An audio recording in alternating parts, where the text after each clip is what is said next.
Hey, what's up, guys? I wanted to make a quick video about this article that's circulating yesterday and today about sellers rejecting FHA and VA backed offers.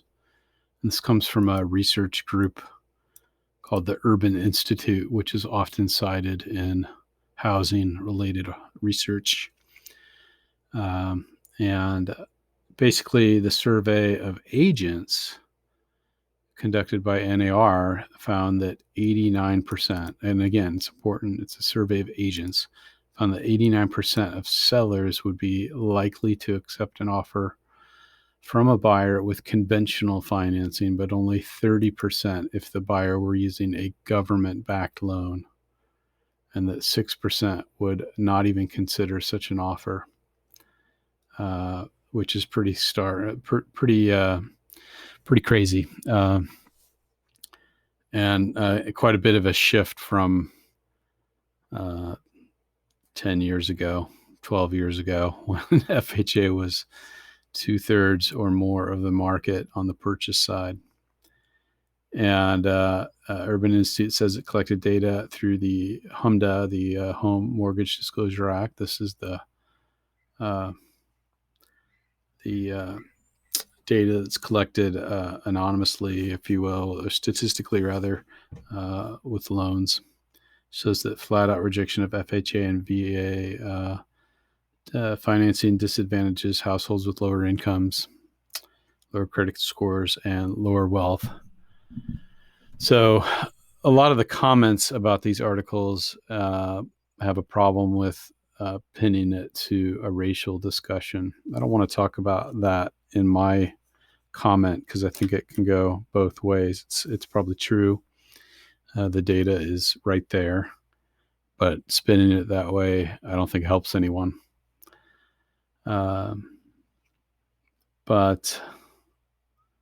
they go on to talk about the FHA share of purchase loans ranging from 21.5 to 24%.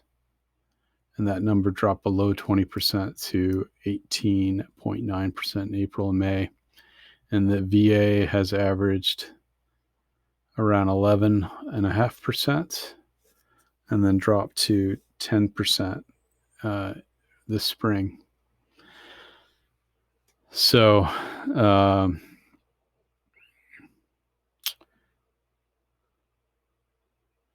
and they talk a little bit about price values increasing above FHA loan limits, that may have something to do with it as well.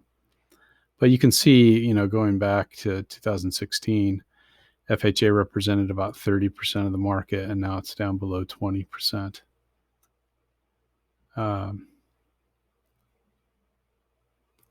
So, and again, this is us looking at HMDA data and surveying NAR agents. This bar chart is something I am not enthusiastic about because it talks about home inspection requirements. And there are, the appraiser is going to look at a few things and potentially appraise a home subject to, and they've got kind of a safety requirement. So they're notorious for, requiring guardrails on staircases and requiring a deck, for instance, to have handrails so you don't fall off, and you can't have a door that opens to nowhere. I mean, some of these things, whereas conventional is a little more loosey-goosey. FHA might be more. I don't think FHA and conventional are really that different on roof. I'd have to go back and look at guidelines or talk to somebody that's more up on it recently. But you might get more subject tos for incomplete construction on government financing like FHA or VA. So every time you see realtors advising their clients that we can't take FHA because of home inspection, I always immediately jump to the conclusion that the realtor wants the commission check and doesn't want to risk the appraiser mucking it up. So they're going to advise the one that is least likely to cause a delay, which is probably best for their client in most cases. So as far as a fiduciary, it's fiduciary for their commission and fiduciary for the seller's closing.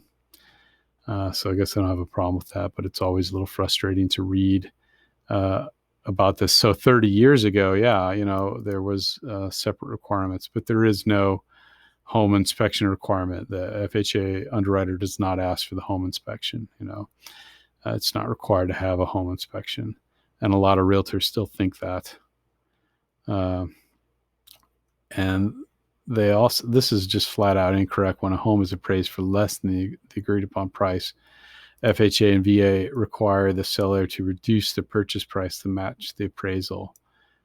And if the this is just flat out incorrect. Okay. And when you go and look at, this is a summary on Pocket of this article on Mortgage News Daily. When you go into the comments, the lenders are just having a field day with this. So I agree with you guys. This is just crazy. There's a lot of incorrect, actually this guy talks about it first.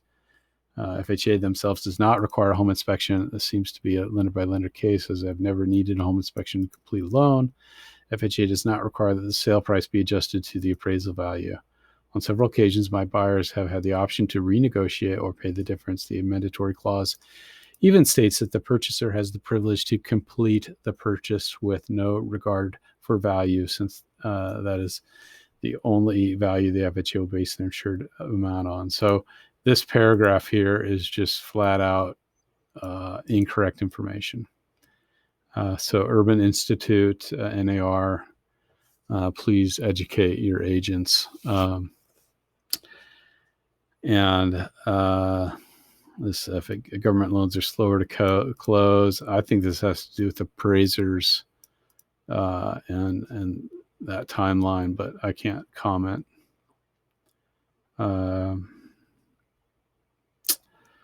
So a little frustrating. Let's look at these comments though too, because it's kind of fun. So Joe talks about this. So there's a few complaints about, the article going straight to lower income equals race equals discriminatory, which may be the case, right? But it's an unfortunate read, and I'll agree with that. So. But yeah, this Brandon guy says there's a lot of incorrect information in this article, and as a reason why sellers do not accept the offers FHA VA clients can and have overpaid to the appraisal value. It's completely incorrect that a home inspection is required. Requirements like roof is the same for there you go. That's interesting. So I wasn't sure about that off the top of my head. Roof life is same for conventional and FHA. You need to go back and correct all this misinformation you're providing. So, and if you think this is only on Mortgage News Daily, this got picked up, this Urban Institute study got picked up by Realtor.com or magazine.realtor, rather, whatever the heck that is, because they're summarizing this Urban Institute article. Where is, I'm going to go on a little safari here. Or not. Let's see what the comments say here.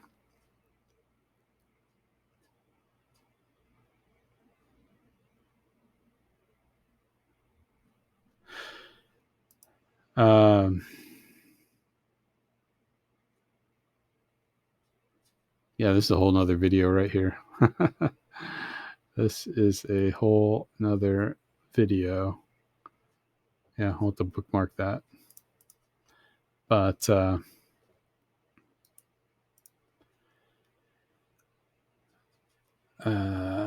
oops, save to Pocket.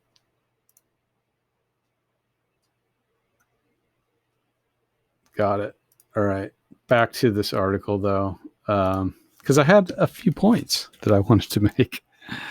So what could we do besides, quote unquote, reforming underwriting rules, right? And I think some of this is an interesting idea here, you know.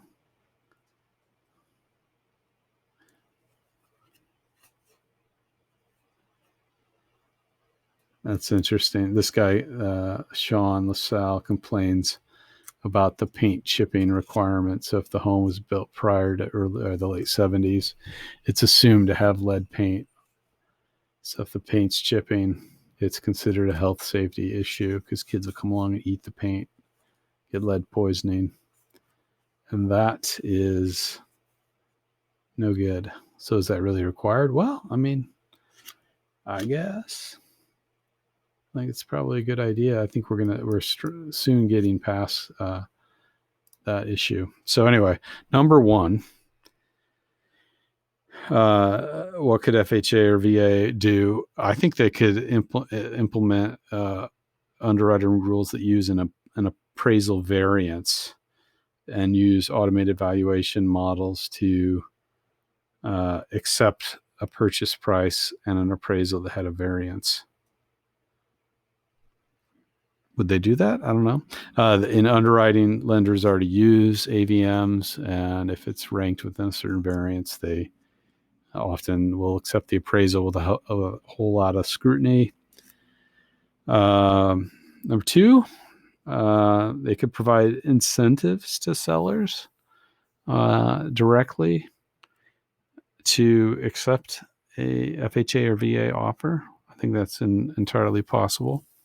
If they really wanted to put their money where their mouth was and try to address this, you know, the government gives a lot of incentives to first-time home buyers to help them make the down payment, to make grants. What if they flipped it around and helped them actually get into the house by providing an incentive to the seller? I don't know how that would work. Number three, we need systems of sourcing homes without agents. And the reason I say that is the agents are usually the ones that are carrying these, the misinformation with them around FHA inspection requirements, and also advising to the quickest path to closing. So if you've got offers submitted where they don't immediately sort it out and say, okay, here's your cash and conventional, and yeah, this one is slightly higher, slightly lower, you know, and basically sorting FHA to the bottom. So how can we source homes that will accept FHA offers? Now, you might roll your eyes and say, well, that's impossible. That doesn't make sense. Well, when I got into the business in 2008, there was, in 2009, there was a couple of ways that you could buy foreclosures directly from FHA and the HUD Homes program, where if you're, you know, they basically would accept the FHA appraisal, and I forget the exact name, but I mean, basically the HUD Homes, I think there's a website that lists HUD owner homes, right? So how can you, and those are often owned or represented by agents anyway. And then there was a site that Fannie Mae had for liquidating foreclosures called HomePath. And there was even the HomePath loan allowed you to buy the house without an appraisal. So if you basically said, I want to buy this home, you could get a Fannie Mae HomePath home to buy that home with no inspection requirements and no appraisal to verify value. You get in contract, you get the loan approved, you're done. So it's kind of a beautiful program. And that was literally often agent represented, but often you would source the home directly on the HomePath website. And that website doesn't exist anymore, to my knowledge. But that might be a cynical view. This number three, sourcing homes without any commission to the agents attached, because they are responsible for the misinformation in this article, because it's a survey of agents. Let me go back to the summary. It's a little easier to read.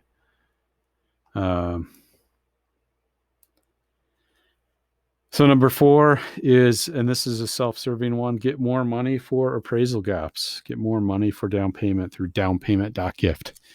So you knew there was a plug in there somewhere. Anyway, so number 1, institute appraisal variance in AVMs and underwriting. Number 2, provide dollar incentives to the seller directly. Number 3, sourcing homes without agents advising, without agents selling the homes. And number 4, get more money for a down payment through downpayment.gift. All right. Thanks so much.